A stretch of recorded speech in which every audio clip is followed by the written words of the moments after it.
এই মুহূর্তে সবচেয়ে বড় খবর, আমাদের ফুরফুরা শরীফের পীরজাদা তোহা সিদ্দিকী চাচা যান মিডিয়ার মুখোমুখি। চাচা যান বলছে আগামী দিনে এমন একটা দিন আসছে যে সামনে বিধানসভা ভোট, মুখ্যমন্ত্রী মমতা বন্দ্যোপাধ্যায়ের কথা নওশাদ সিদ্দিকীকে শুনতে হবে। আর নওশাদ সিদ্দিকী যদি না শুনে তাহলে নওশাদ সিদ্দিকীর বিরুদ্ধে কোনো একটা ফুরফুরা শরীফের পীরজাদাকে দাঁড় করিয়ে দেবে। ভাই আমি কি বলছি কথাটা বুঝতে পারছেন? তাহলে কোনখানে ফাটল ধরেছে তাহলে বুঝাইলেন। এর আগে আপনারা জানেন যে সোশ্যাল মিডিয়ায় যেটা নিয়ে বাংলায় এখন তোলপাড় চলছে, সে সাংবাদিকদের মুখোমুখি পীরজাদা তোহা সিদ্দিকী চাচা তার বাড়ি থেকে বিধানসভার ভোটের আগে বলে দিল কোথায় কী হবে না হবে। ভাই আপনারা জানেন তোহা সিদ্দিকী চাচা যান যেটা বলে সেটা বস্তুতে বাস্তব মিলে যায়। আর নওশাদ সিদ্দিকী এটাও বলেছে আমি যতদিন এই রাজনীতি ময়দানে আসি কোনোদিন আমি তৃণমূলের পক্ষে যাবো না, মাথায় হেড করে আমার লড়াই তো বিজেপিকে নিয়ে তৃণমূলকে নিয়ে। ভাই আপনারা বলেন এই যে বম ব্লাস্ট বক্তব্য যে পীরজাদা তোহা সিদ্দিকী চাচা যান তার বাড়িতে মিডিয়াদের মুখোমুখি বলছে এমন একটা দিন মানে মমতার কথা নওশাদকে শুনতে হবে, আর নওশাদ সিদ্দিকী যদি না শোনে কোনো একটা পীরজাদাকে দাঁড় করিয়ে দেবে। তার মানে ফাটলটা কোনখানে ফেটেছে বুঝতে পেরেছেন? নওশাদ সিদ্দিকী ভাঙড়ে এমএলএ বিধায়ক, কোথায় ভাঙড়ে এমএলএ বিধায়ক।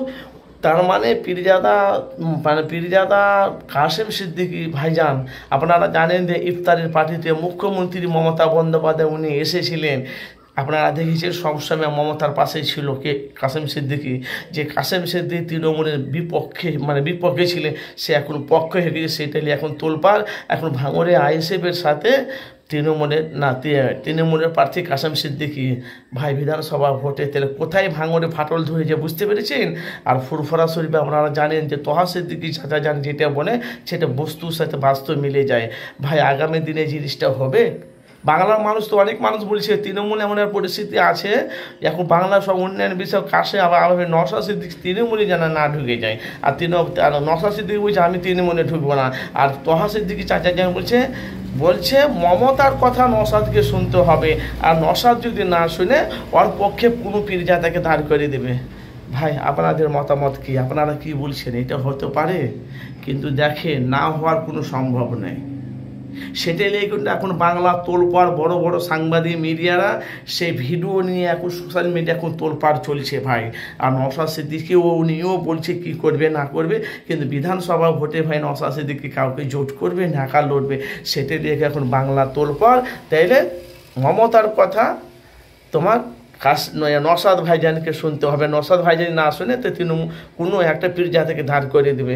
আর নওশাদ সিদ্দিকী বলছে আমি যতদিন আছি আমি তৃণমূলে যাব না। তাহলে আপনারা বলেন তাহলে সামনে বিধানসভা ভোটের আগে, সিএমএ তো ভোট পরে, বিধানসভা ভোটের আগে এই ঘটনাটা ঘটবে কি? আপনাদের মতামত জানাবে। তোহা সিদ্দিকী চাচা জানের কথাটা বাস্তব মিলবে না মিলবে না? আপনারা অবশ্যই আপনাদের মূল্যবান মতামত জানাবেন। কেন সামনে বিধানসভা ভোট আসছে, কমেন্ট বক্সে আপনারা অবশ্যই মতামত জানাবেন।